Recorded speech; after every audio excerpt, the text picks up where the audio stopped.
There is a path that most people will never take. It is not paved with comfort or marked by clear signs. It's a quiet, often lonely road. And honestly, just the thought of walking it fills many with a deep sense of fear. We are social creatures, hardwired to seek safety in numbers, to find validation in the crowd. The idea of stepping away from the herd, of venturing into the unknown without a guide or a companion, just feels unnatural. It feels risky. Yet this is precisely the path that every true leader must walk, at least for a time.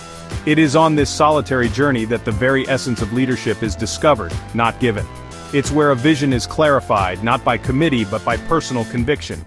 True leadership isn't about having the most followers from the start.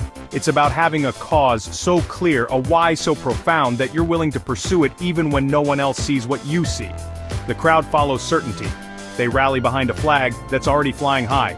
But who raises that flag in the first place? It's the individual who stands alone in an empty field, holding a belief so strong that they're willing to endure the silence, the skepticism, and the solitude. This initial loneliness isn't a sign of failure, it's the prerequisite for building something that matters, something that will one day draw others in because of the unwavering strength of its foundation. This fear of being alone is what keeps so many people from ever realizing their full potential. They wait for permission, they wait for consensus, they wait for a guarantee that their efforts will be rewarded. But leaders do not wait. They act based on a deep-seated belief, an inner voice that speaks louder than the chorus of doubt from the outside world. They understand that the journey begins with a single step, taken in solitude, driven by a purpose that others may not yet comprehend. This is the fundamental trade-off of leadership. You must be willing to sacrifice the comfort of the group for the clarity of your own vision, trusting that your path has a destination worth reaching. The world is full of managers, supervisors, and people with titles. But it is starved of true leaders. Leaders are the ones who go first. They venture into the dark so that others may one day have light. They face the uncertainty so that others can eventually find security. This initial act of courage, this willingness to walk alone, is what separates those who simply hold a position from those who inspire a movement. It's a difficult and often thankless first step, but it's the only way to begin a journey that will ultimately change the world for the better, drawing others to follow, not because they have to, but because they want to. We love a good success story, don't we?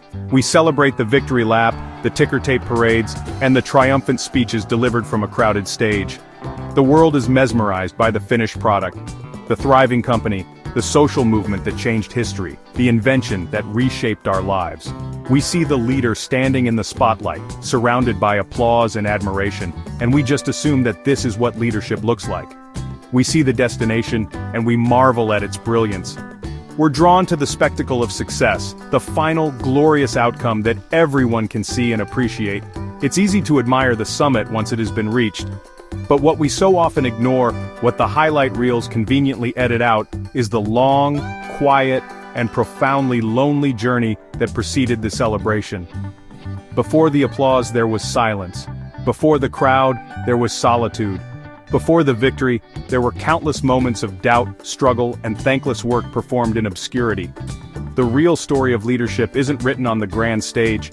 It's written in the quiet hours before dawn, in the empty workshops, and in the solitary prison cells where a vision is nurtured against all odds. Success is a loud event, but its architecture is built in quiet isolation. This oversight creates a dangerous illusion. It teaches us to chase the outcome while despising the process.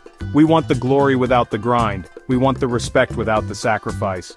But leadership doesn't work that way. The strength, the resilience, and the unwavering conviction that we admire in great leaders are not handed to them at the finish line. They are forged in the lonely moments when no one is watching, when the only thing keeping them going is the clarity of their own why. The world celebrates the butterfly, but it forgets the quiet, solitary struggle inside the cocoon, where the real transformation happens.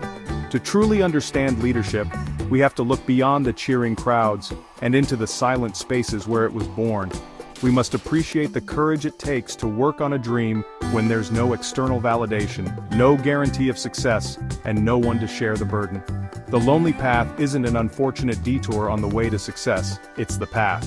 It's the necessary training ground where a person with an idea becomes a leader with a cause. The world may only celebrate the final chapter, but the most important parts of the story are written in the solitude of the earlier pages. Solitude is a powerful forge. It's in the moments of isolation, when the noise of the world fades away, that we're forced to confront our deepest truths. When you walk alone, there's no one to blame for your stumbles, no one to borrow conviction from, and no one to distract you from your own doubts. You must rely on yourself. This is where real courage is built. It's not the absence of fear, but the decision to move forward despite it.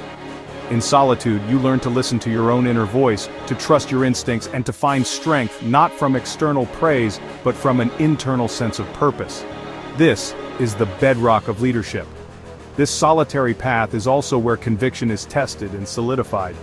When you're the only one who believes in your idea, you'll inevitably face moments of profound doubt. Is this the right way? Am I crazy for thinking this can work? These questions aren't signs of weakness. They're the weights that strengthen your resolve. Every time you choose to push through that doubt, to reaffirm your belief in your why, your conviction grows stronger.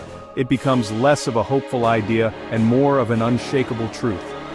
This is a process that can only happen when you're forced to stand on your own 2 feet, without the crutch of popular opinion. The sacrifices required on this journey are immense. Leadership demands that you give up the comfort of fitting in.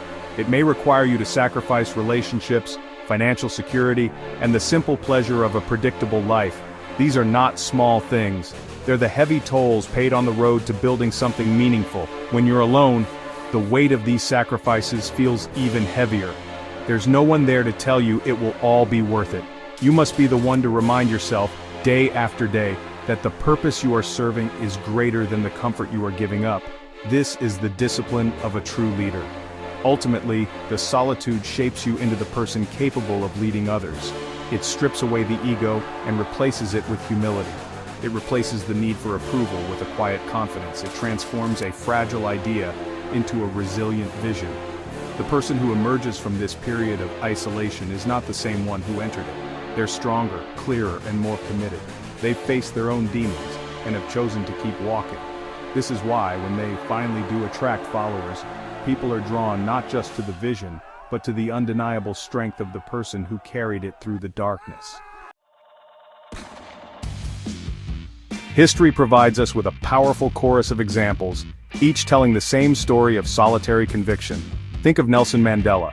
For 27 years he was confined to a prison cell, physically isolated from the world and the movement he inspired. In that profound solitude, his vision for a free and equal South Africa did not wither. It crystallized. He was alone, but his purpose kept him company. His lonely stand became a symbol of unbreakable will, and his leadership was forged not in the halls of power, but in the crushing silence of Robben Island. When he finally emerged, he was not just a politician. He was a moral authority whose leadership had been tested by the ultimate isolation. Consider the journey of Steve Jobs. After being forced out of Apple, the very company he co-founded, he was cast into the wilderness. He was a visionary without a platform, a leader without a team. In this period of exile, he could have faded into obscurity. Instead, he used that time to found Next and Pixar, refining his vision for technology and storytelling. It was a lonely and humbling chapter, but it was essential. When he returned to Apple, he brought back not just new ideas but a renewed and hardened sense of purpose. His most iconic leadership moments came after he had walked a path of professional isolation, proving his resilience and clarifying his why. Look at the courage of Malala Yousafzai. As a young girl in Pakistan, she spoke out for the right to education when others were silent with fear. She was, for a time, a singular voice against a tide of oppression. Her lonely stand made her a target, but it also ignited a global movement. Her leadership began not with a crowd behind her, but with a powerful belief inside her, a belief she was willing to defend alone. Her journey reminds us that a leader's power is not measured by the size of their initial following, but by the strength of their conviction, even when they are the only ones speaking up. And we must not forget the Wright brothers, Orville and Wilbur. They worked tirelessly in their bicycle shop in Dayton, Ohio, chasing a dream that most people considered impossible. They were not celebrated scientists or wealthy industrialists. They were just two brothers working in relative obscurity. While others with more resources and recognition were failing, the Wrights, in their quiet and focused solitude, solve the puzzle of flight. Their leadership was born in a workshop, far from the public eye, fueled by a shared passion and a willingness to toil alone. Their story is a testament to the fact that world-changing innovation often begins in the loneliest of places. When we see someone walking alone, our instinct is often to view it as a sign of weakness or rejection. We might think, they must be lonely, or, why doesn't anyone want to be with them? But for a leader, this solitude is not a state of deficiency, it is a position of strength. It is a deliberate choice to step away from the noise in order to focus on the signal. It is an investment in oneself and in one's vision. Being alone is the time when a leader gathers their thoughts, strengthens their resolve, and builds the internal framework necessary to withstand the pressures that are to come. It is an act of profound self-reliance. This solitary period is a season of growth. Just as a tree needs space to spread its roots deep into the earth, a leader needs solitude to ground themselves in their purpose. This is when they can ask the hard questions without interruption and find the answers within. It is a time for deep learning, for trial and error, and for developing the resilience to handle failure. The leader who has spent time alone knows how to self-correct. They know how to motivate themselves. They do not depend on external energy to keep going, because they have learned how to generate their own. This makes their leadership sustainable and authentic. The lonely path is not an easy one, but its rewards are immeasurable. The confidence gained from navigating uncertainty on your own is unshakable. The clarity achieved when you are the sole guardian of a vision is absolute. Leaders who have endured this journey inspire a different kind of trust. People do not follow them because of a fancy title or a charismatic speech. They follow them because they sense the depth of their character. They see someone who has been tested by solitude and has emerged stronger, not bitter. They are drawn to the quiet certainty that can only be earned by walking the hard road alone. So if you find yourself on a lonely path right now, do not be discouraged. Do not mistake your solitude for a sign that you are lost. You are not lost. You are on the leader's path. You are building your foundation. Every step you take alone is strengthening your courage and solidifying your conviction. This is the work that must be done before others can join you. Keep walking. Trust in your why. The journey you are on today is creating the leader that others will be inspired to follow tomorrow. Your lonely footsteps are paving the way for a brighter future.